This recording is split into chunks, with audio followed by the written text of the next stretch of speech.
this Mamta police. My name is Subhendu Adhikari. I defeated Police Minister Mamta Banerjee.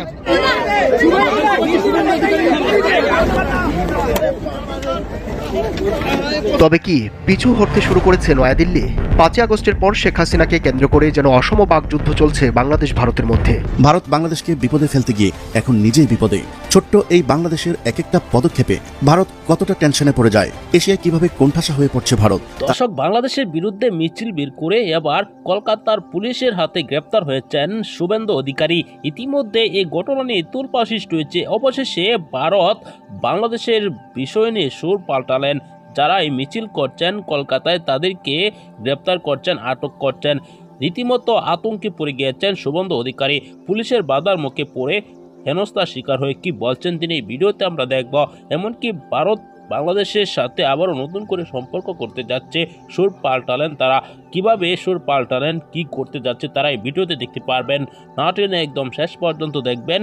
চ্যানেলে নতুন হলে subscribe করে রাখবেন, একটি লাইক করে দেখতে থাকুন। ইনপুট আছে যে কারণে আমরা চাইছি। আমার ক্ষেত্রে ব্যানালে শুনুন, কথাটা শুনুন। Mister Aminul Islam Khan,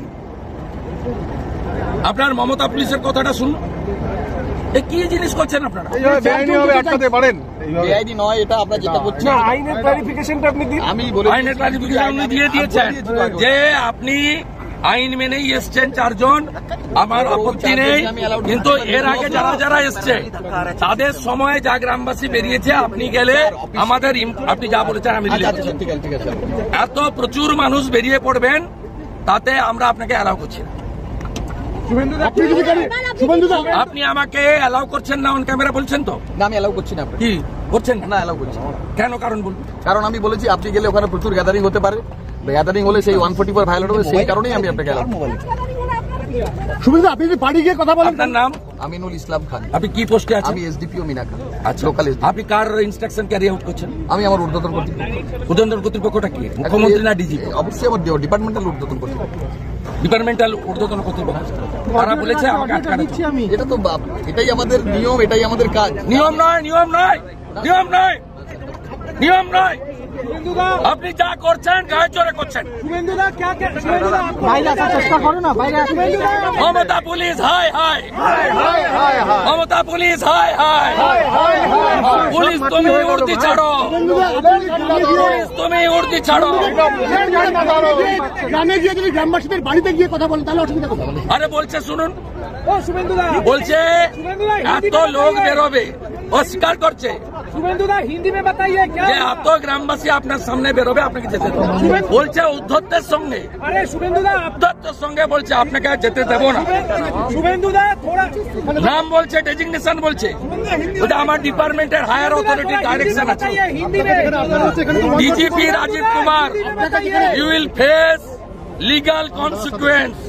I will move tomorrow in Calcutta High Court against this Mamta police. My name is Subhendu Adhikari. I defeated Police Minister Mamta Banerjee. Please remember it. Subhendu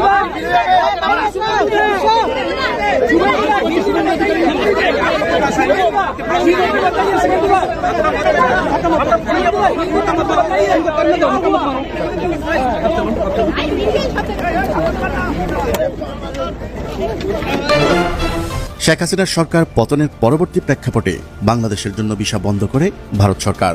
আলু, পেঁয়াজ ও খাদ্যপণ্য মাঝে মধ্যে বন্ধ করে দিয়ে বাংলাদেশকে বিপদে ফেলা সহ ভারতের আগরতলায় বাংলাদেশ সহকারী হাইকমিশন কার্যালয় হামলা ও পতাকা পোড়ানোর পর দুই দেশের সম্পর্ক তলানিতে গিয়ে ঠেকে। তবে ছোট্ট বাংলাদেশ যে ভারতের জন্য কত বড় আশীর্বাদ ছিল তা এখন হারে হারে টের পাচ্ছে মোদী সরকার।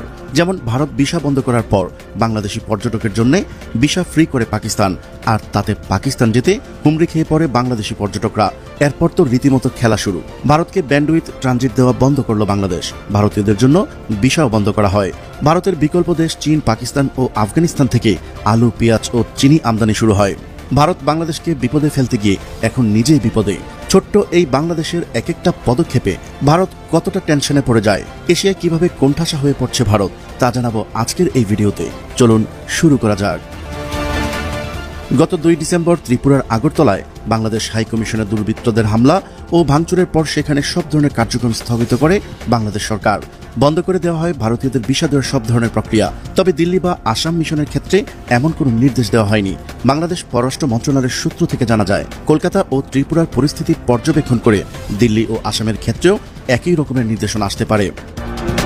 প্রায় ৯,০০০ জন শিক্ষার্থী সহ বাংলাদেশে অবস্থানরত বৈধ ভারতীয় নাগরিক ৩৭,৪৬৪ জন, যা অন্যান্য দেশের তুলনায় সবচেয়ে বেশি।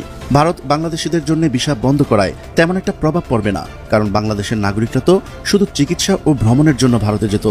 বরং ভারত ভিসা বন্ধ করাতে বিপুল পরিমাণ অর্থ দেশেই থেকে যাবে, আর চাঙ্গা হবে বাংলাদেশের অর্থনীতি।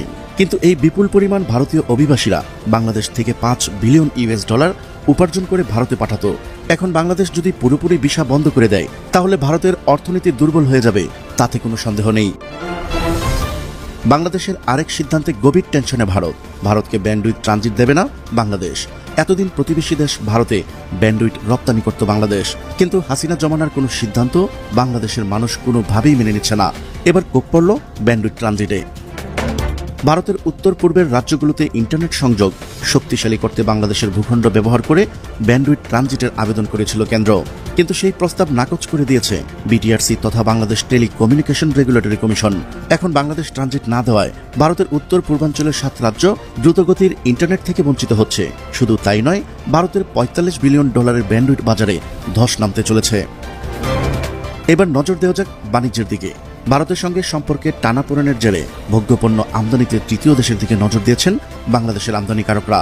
সংশ্লিষ্টরা বলছেন, পেঁয়াজ, চিনি, চাল, গম, ডাল সহ প্রয়োজনীয় ভোগ্যপণ্য চীন, পাকিস্তান ও আফগানিস্তান থেকে আমদানিতে পরিবর্তন করছেন রপ্তানিকারক দেশ ভারতকে। সম্মানিত দর্শক, আপনারা জানেন বাংলাদেশের যে অন্তর্বর্তীকালীন সরকার গঠন হয়েছে তাকে বিপদে ফেলানোর জন্য একের পর এক ষড়যন্ত্র করছে ভারত। ভারতের একের পর এক ষড়যন্ত্র লুকিয়ে দিচ্ছে বাংলাদেশের সাধারণ জনগণ ও সেনাবাহিনী। বাংলাদেশের অন্তর্বর্তীকালীন সরকার তারা বাংলাদেশের কাছে পাত্তা না পেয়ে অবশেষে সুর পাল্টালেন। তারা রীতিমতো একটি যুদ্ধের পরিস্থিতি সৃষ্টি করে দিয়েছেন। নরেন্দ্র মোদী একের পর এক বার্তা দিচ্ছিল বাংলাদেশের বিষয় নিয়ে, এমনকি তাদের যে মিডিয়াগুলো আছে তাদেরকে লেলিয়ে দিয়েছিল বাংলাদেশের বিরুদ্ধে একের পর এক অপপ্রচার চালানোর জন্য। শুভেন্দু অধিকারী রীতিমতো বাংলাদেশের বিষয় নিয়ে উঠে পড়ে লেগে গিয়েছিল। তিনি শেখ হাসিনাকে ক্ষমতায় বসাতে চেয়েছিল এরকমই, কিন্তু আমরা তার বক্তব্যে বুঝতে পেরেছি অবশেষে বাংলাদেশের বিষয় নিয়ে এমনকি মিছিল বের করে রীতিমতো চাপের মুখে পড়ে গিয়েছেন তিনি। এবার হটলাইনে গিয়েছেন কলকাতার পুলিশ, তাকে বাধা দিয়েছে। এই ভিডিওতে আপনারা দেখেছেন, তাকে কি বাধা দেওয়া ঠিক হয়েছে কিনা, আপনার কি মতামত অবশ্যই জানাবেন। পরবর্তী এরকম ভিডিওগুলো পেতে চ্যানেলটিকে সাবস্ক্রাইব করে পাশে থাকা বেল বাটনটি অন করে দিবেন। এই মুহূর্তে বিদায় নিচ্ছি। আসসালামু আলাইকুম।